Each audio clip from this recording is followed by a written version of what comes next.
yaa Oromoo ilmaan keessan qaalii mana hidhaa jiranu mana hidhaati baasuudhaaf warraaqa socho'aa fincilaa ciiftanii cal jettaniituma waan deemaa jiru hin laalina. Shiftaa miti duriyyee miti wombadee miti bar Oromoof qabsaa'eeti namni kun kan xiyyeeffannaa keessa galaa jiru. Hattuu miti dubartii gudeedeetii miti sabummaadhaaf oromummaadhaaf qabsoo waan godheef jecha akka diinaatti ilaalamee bakka adda addaatti itti roorrifamaa jira. Roorroo kana warra itti roorrifamaa jiru irraa tiksoon dirqama uummata Oromooti. Mootummaan kun badee balleessuudhaaf karaa jal'aa deemaa jira. Loliinsa deemaa jiru yookiin immoo qabsoo uummataa geggeeffamaa jiru. Karaa nagayaan xumuruu mannaa lolaan badee balleessinna jechuudhaan karaa jal'aa qabateeti jira. Hidhamtoonni keenya obboleeyyan keenya qaallittii fi bakka adda addaa jiran yeroo hamaa yeroo qilleensi akka malee bubbisaa jiru kana keessatti qaama hin beekneen haleellaan irratti yaalamaa ture. Guyyaa lamaan kana akkuma har'a dhaga'u maltan qaamni hin beekamne yeroo jennu warra mana hidhaa sana tiksuun ala bakka biraarraa nama hin beekamne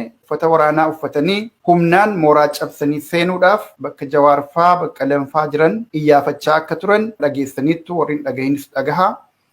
Kuni balaa guddaadha jechuudha. Obboleeyyan keenya mana hidhaa jiran hidhaarraa baasuun dirqama eenyuyyuu caala dirqama saba Oromooti jechuudha. Oromoof jecha hidhamanii jirru kun malee qaama biraatiif miti. Oromoof qabsaaniif yakkamaa jedhamanii hidhaman. Jagna gurguddaa waggaa 100 tokko arganne mana hidhaa keessatti ilaaluu hin qabu. Yeroon kun qaamni tokko yeroo abbaan barbaade warri aangoorra jiru nama balleessee baduudha yeroon kun jechuudha. Abiy Ahmed dirree waraanaan deemaa waraana kana ofiifan hoogganaa achitti wal agarraa yeroo jedhu waan baay'ee of keessaa qaba wanti kun waan ija shakkiidhaan laaluu qabnu baay'ee of keessaa qaba jechuudha. Haleellaa abbaa barbaadan irratti gochuudhaaf raawwachuudhaaf waan barbaadan yeroon itti gochuu danda'an yeroo kana jechuudha. Lubbuun nama kamiyyuu yeroo kanatti balaa hamaa keessa jira. Warri aangoo isaanii humnaan gadhiisuuf deeman kun immoo balleessinee bannaa yaada jedhu waan qabataaran fakkaata. Uummata wajjin ammas araaramuudhaaf fedhiin qabanu. Warri isaaniin lolaa jiru kunis lammiidhuma biyyaati. Akka waan faranjiin isaan lolaa jirutti naashinaalistummaa Afriikummaatiin fakkeessanii qaama faallaa isaanii dhaabbate hunda ergamtuu alagaa ergamtuu diinaa godhanii farrajaa jiran jechuudha. Kuni mallattoo badiisaati. Murni kun balleessee baduu akka barbaadaa jiru kanatti agarsiisa jechuudha. Bor anaa nyaatuu hin qabu. Bor erga wanti tokko ta'ee booda imimmaan naachaa walii buusuun gatii hin qabu. Warri dhageessan warran dhagahin dhageessisaa. Ilmaan Oromoo mana hidhaa jiranuuf birmadhaa. Mana ciiftanii yeroo kana wanti isin eegdanu hin jiru. Warri siree ho'iturra ciise warri aangoo barcuma aangoo ho'iturra taa'u ka'ee yerootti bosonatti deemaa jiru lollee ajjeefnee yookiin duunee sirna keenya tikfanna yeroo jedhu kanatti nuti akka sabaatti mana ciifnee ilmaan keenya sabboontota jajjaboo qabsaa'ota dhugaa ilmaan haqaa mana hidhaa keessatti itti roorrifamaa jiru kana tikfachuu akkamitti dadhabna. Kan akka Jawaar Mohaammed jireenya biyya ambaa dhiisee lammummaa Ameerikaa dhiisee tarsaasee waraqaa sana kanaa dhaqaallitti keessa ciisaa jiruuf saba Oromootiif jecha kana dagachuu hin qabnu sekoondii tokkoof illee cubbuun nu qaba yoo kana daganne dhugaadhumatti. Warra mana hidhaa jiru qofatu hin taane manumattuyyuu warra rakkifamaa jiru jira warra bebbeekamaa warra qabsoo kana keessaa qooda gurguddaa qabu yookiin maatii qabsaa'otaatu jira kan itti roorrifamuu malu jara kanaafis tika kan gochuu qabu uummata Oromooti. Ani nagaan bulee namni tokko ollaa kootii sababuma Oromoof dubbateef qofa kan ajjeefamu yookiin kan maatiin isaa hiraarfamu yoo ta'e akkamitti rafee bula jennee of haa gaafannu jechuudha. Dhumarra yeroo ga'ee jiru kanatti xumurarra yeroo ga'ee jiru kanatti jilbinu laafuu hin qabnu yaa saba keenya hajabaan balaa nurratti aggaamamee jiru balaa qabsaa'ota keenya irratti aggaamamee jiru qolachuun dirqama keenya jechuudha. Waraana bilisummaa Oromoo qofaaf kan dhiifamuu miti. Oromoon hundi yeroo kana waraana bilisummaa Oromoo ta'uu danda'uu qaba. Warri dhugaa kana beeknu hundi waraana bilisummaa Oromoo ta'uu danda'uu qabna. Dirqama kilaashii baachuun nurra hin jiru waan barbaachisuun wareegama kaffaluun yeroo kana jechuudha. Abiy Ahmed masaraa gadhiisee dirree waraanaan deema yeroo jedhu ergaa guddaa dabarsa kun. Oromoon inni mana jiru hoo eenyuuf loluu qabnaa jedhee ofiisaa tiksuuf ofiisaa bilisa baasuudhaaf lolachuu danda'uu qaba jechuudha. Shimallis Abdiisaa qawwee keessan walawwaladhaatii shanee fi juuntaa ittiin ajjeesaa yeroo jedhu Oromoon ammoo qawwee isaa walawwalatee yoo qawwee qabaate walawwalatee waan qabuun bahee bilisummaa isaa falmachuudha kan qabu jechuudha.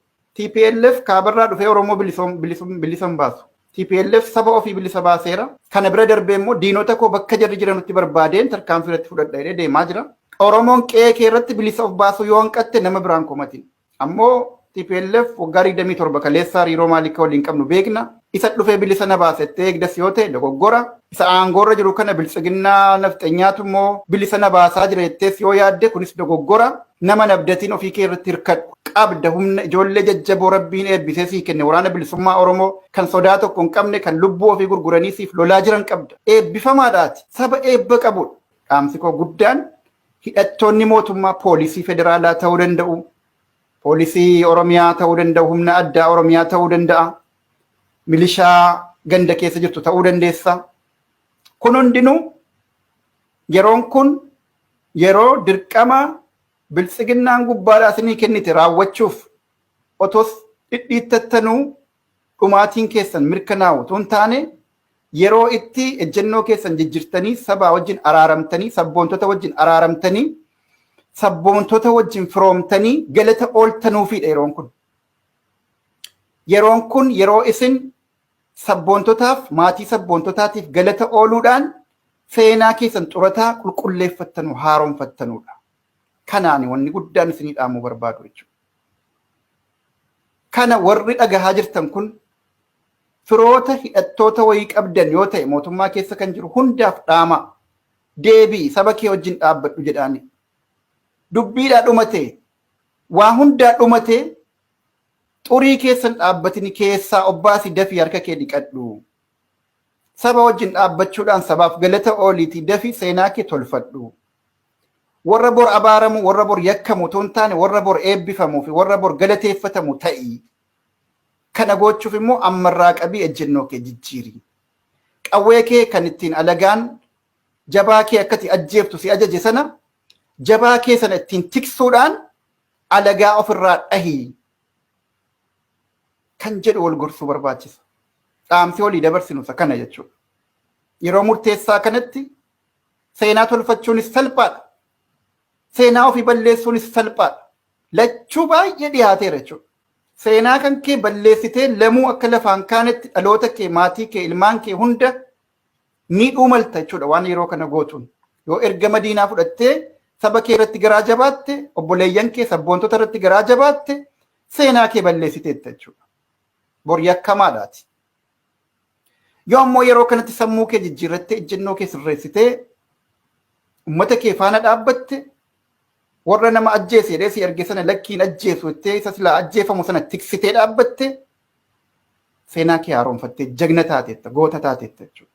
Carraan lamaanuu harka kee jira. Isa badaa dhiisiiti isa gaarii filadhuun jedha. Dhaamsi koo kanuma warra hin dhageenii walii sheer godhaa galatoomaa.